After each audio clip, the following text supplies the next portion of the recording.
देखिए, मैंने आपको पहले ही कहा था कि इनका ख्याल रखिए, वरना मौसम बदलते ही इनकी तबीयत और खराब हो जाएगी। जी, अब मैं क्या करूं डॉक्टर साहब? तुम बस इनका ख्याल रखो।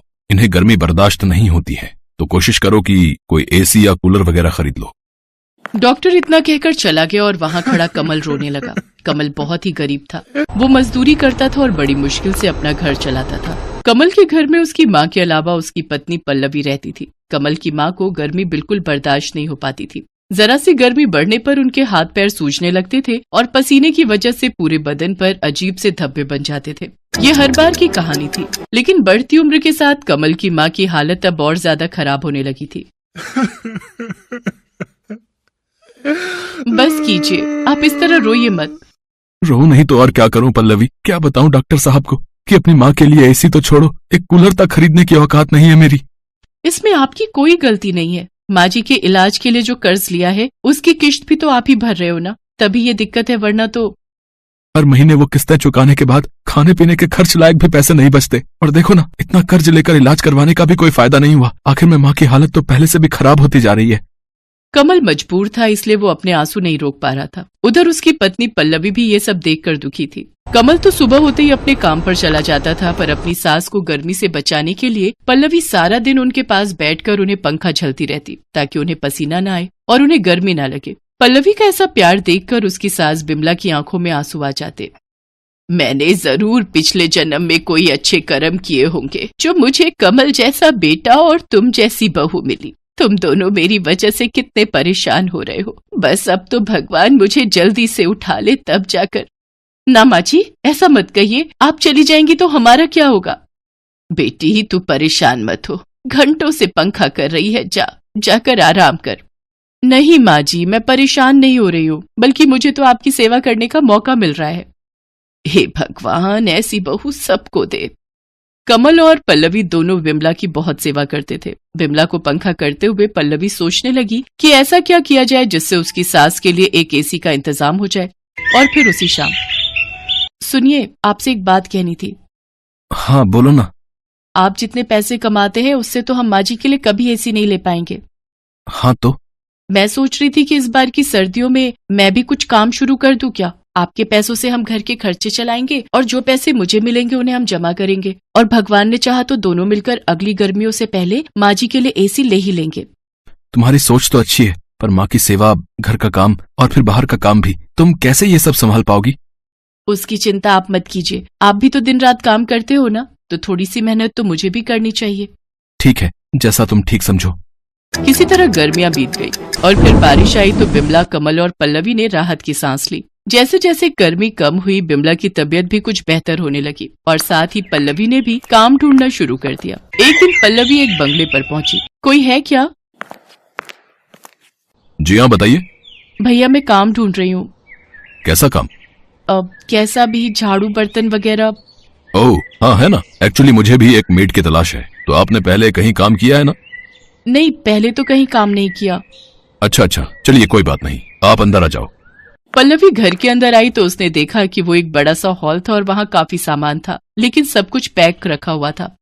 आप कहीं जा रहे हैं क्या? नहीं, मैं तो कल ही यहाँ शिफ्ट हुआ हूँ, तो अभी तो सामान खोल कर लगा ही रहा हूँ। अच्छा, तो घर के बाकी लोग कहाँ हैं?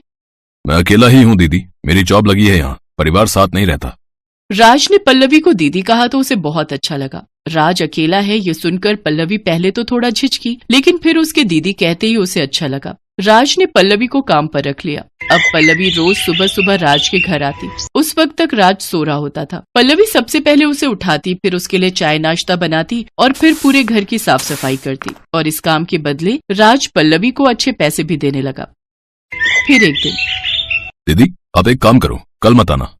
क्यों, क्या हुआ भैया? अरे आपको काम करते करते हफ्ता हो गया, तो एक छुट्टी तो बनती है ना हफ्ते में, वरना आपकी सास आपसे नाराज हो जाएंगी। नहीं होंगी भैया, मेरी सास बहुत अच्छी है, कभी मुझ पर नाराज नहीं होती। अब वैसे ठीक है, मैं कल नहीं आऊंगी।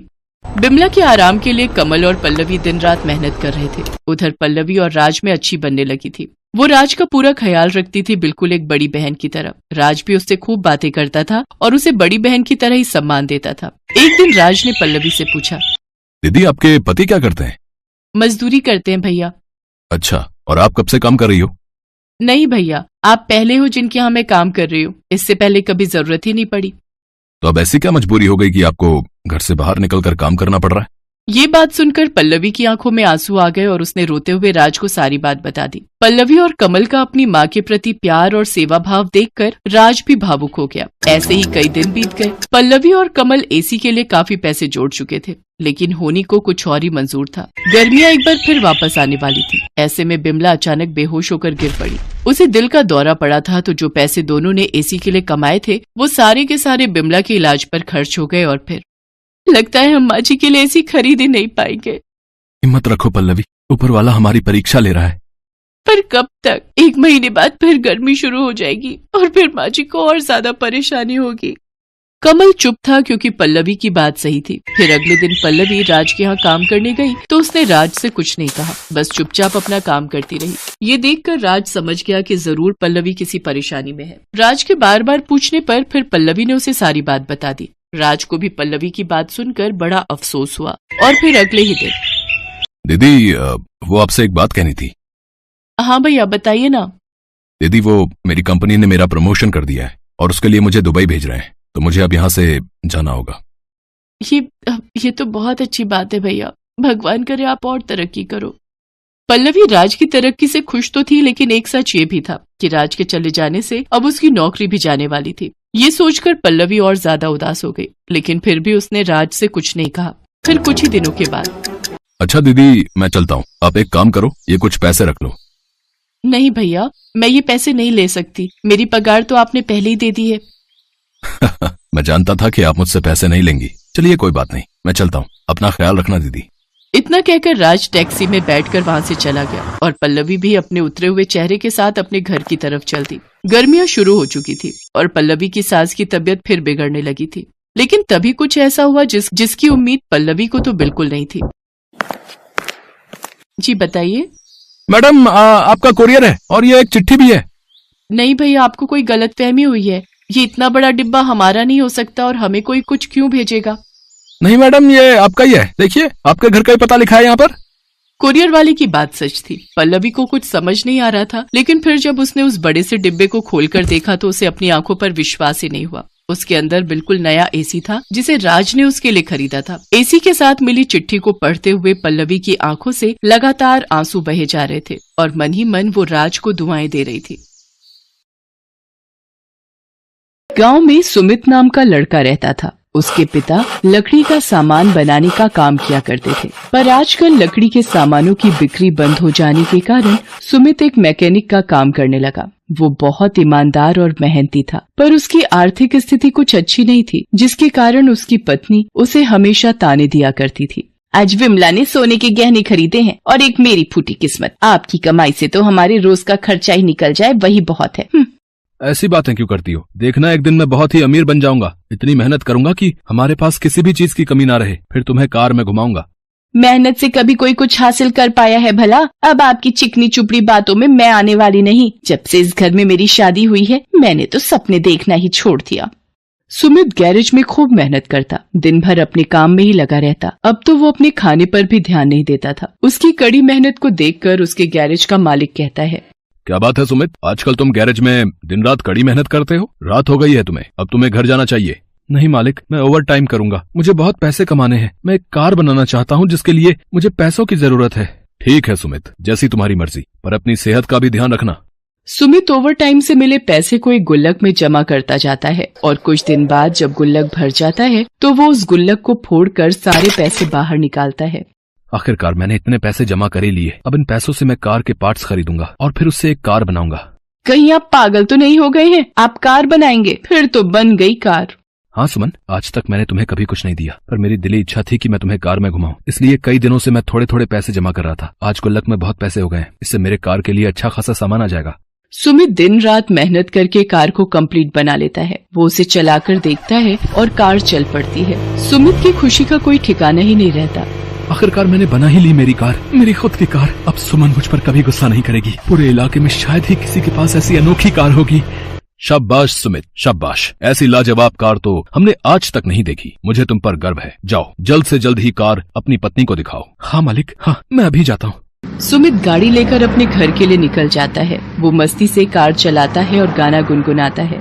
चला जाता हूँ किसी की धुन में, धड़कते दिल के तराने लिए। रास्ते में उसकी नजर एक फूल की दुकान पर पड़ती है। वो फूल लेने फूल वाले की दुकान के पास अपनी गाड़ी रोकता है। वो मन ही मन सोचता है, सुमन के लिए कुछ फूल ले लेता हूँ, वो तो बहुत खुश हो जाएगी।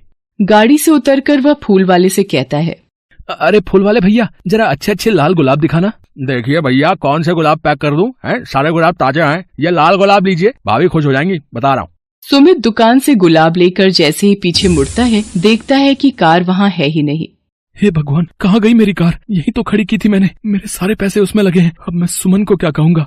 भैया देरी मत करिए, तुरंत पुलिस स्टेशन जाकर रिपोर्ट करवाइए। हाँ। सुमित भागते भागते पुलिस स्टेशन जाता है। पसीने से लथपथ सुमित पुलिस स्टेशन पहुंचता है।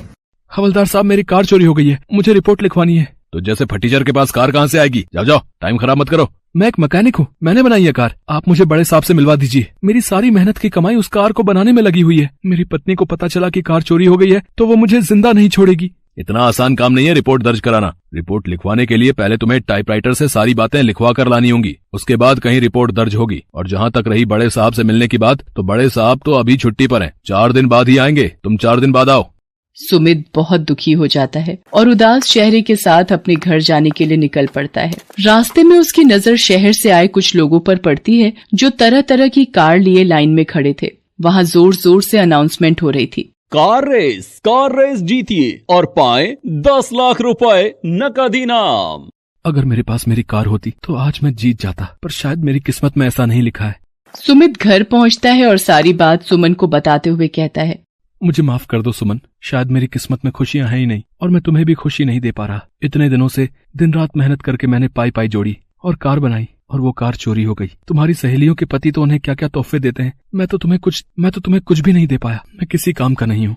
क्यों जी, मैं आप पर गुस्सा करती हूँ तो आपने तो मुझे बिल्कुल बेगैरत ही समझ लिया। आपने इतनी मेहनत करके मेरे लिए कार बनाई। इतनी किस्मत वाली मेरी कोई सहेली हो सकती है भला? माना अब आपके पास पैसे नहीं बचे, पर कला तो आपके हाथों में है। इस कला का मैं क्या करूँगा? अगर आज मेरी कार रहती तो मैं कार रेस में हिस्सा लेकर 10 लाख रुपए जीत जाता। मेरे पास एक आइडिया है। आपको तो लकड़ी का काम पहले से ही आता है, क्यों ना आप एक लकड़ी की कार बनाएं और उस कार से रेस में हिस्सा लें। उस रेस में तो लोग इतनी महंगी महंगी गाड़ियां लेकर रेस करने आए हैं और मैं लकड़ी की कार से कैसे रेस जीतूंगा? गाड़ी तो इंजन से चलती है ना, उसकी बॉडी अब लोहे की हो या लकड़ी की क्या फर्क पड़ता है। मैं अभी बाबूजी का कमरा खोलती हूँ, उसमें बहुत सारी लकड़ी रखी हुई है। सुमित अपने बाबूजी का कमरा खोलता है जिसमें लकड़ी की मोटी मोटी लट्ठें रखी होती हैं। सुमित आरी उठाता है और लकड़ियों को काटना शुरू करता है। वो दिन रात मेहनत करके हूबहू वैसी ही कार बना लेता है जैसी कार उसकी चोरी हुई थी। सुमित बड़ी चालाकी से इस कार के इंजन में एक सिलेंडर लगा देता है जिससे बटन दबाते ही कार हवा से भी तेज चल सकती थी। देखा जी, मैंने कहा था ना आप कार बना लेंगे, मुझे आप पर पूरा भरोसा है। अब आएगा मजा, तुम देखना। अब मेरी कार की स्पीड का कोई मुकाबला नहीं कर पाएगा सुमन। ये सब तुम्हारे विश्वास के कारण ही हो पाया है। अब आप देर मत करिए, जल्द से जल्द कार रेस में जाइए, कहीं ऐसा ना हो कि वहाँ रेस शुरू हो जाए। सुमित अपनी लकड़ी की कार लिए रेस में जाता है। उसकी लकड़ी की कार को देखकर वहाँ बाकी लोग हंसते हुए कहते हैं, कैसा बेवकूफ आदमी है, लकड़ी की कार लेकर कार रेस में आया है। छोड़िए जी, क्यों इनकी बातों पर ध्यान देते हैं। आप अपना मनोबल टूटने मत दीजिए, हम तो इसी कार से जीतेंगे। बड़ी हिम्मत कर सुमित खड़ा हो जाता है। सब लोग उसकी तरफ देखकर उसका मजाक बना रहे होते हैं। वो बहुत शर्मिंदगी महसूस करता है और उसका मनोबल टूटने लगता है। जैसे ही रेस स्टार्ट होती है, सारे लोग सुमित से आगे निकल जाते हैं। अरे ये क्या, सिलेंडर का बटन काम क्यों नहीं कर रहा? अरे चालू हो जा मेरी कार, मेरी इज्जत तेरे हाथ में है। लगभग रेस खत्म ही होने वाली होती है और सुमित सबसे पीछे छूट जाता है। आपको जीतना ही होगा सुमित जी, आपको आज सब लोगों को साबित करना है कि आप कितने काबिल हैं। किस्मत बार बार मौका नहीं देती। लेकिन तभी करिश्मा होता है। कार में लगा सिलेंडर अचानक ही चालू हो जाता है और सुमित की कार हवा से भी तेज भागने लगती है, जिसे देख सब हैरान रह जाते हैं और सब प्रतिभागियों को पीछे छोड़ते हुए सुमित वो रेस जीत जाता है। सुमित पहली पोजीशन पाकर रेस जीत जाता है। सारे लोग सुमित की तारीफ करते हैं। वाह वाह, लकड़ी की कार से ये लड़का रेस जीत गया है। हाँ भाई, ये तो बड़ा होनहार आदमी लगता है। हाँ देखो देखो। इस तरह सुमित को 10 लाख रुपए इनाम में मिलते हैं और गांव में सुमित की इज्जत बहुत बढ़ जाती है और वो लकड़ी के कार बनाकर उसे विदेशों में बेचने का बिजनेस शुरू कर देता है और खूब पैसे कमाता है।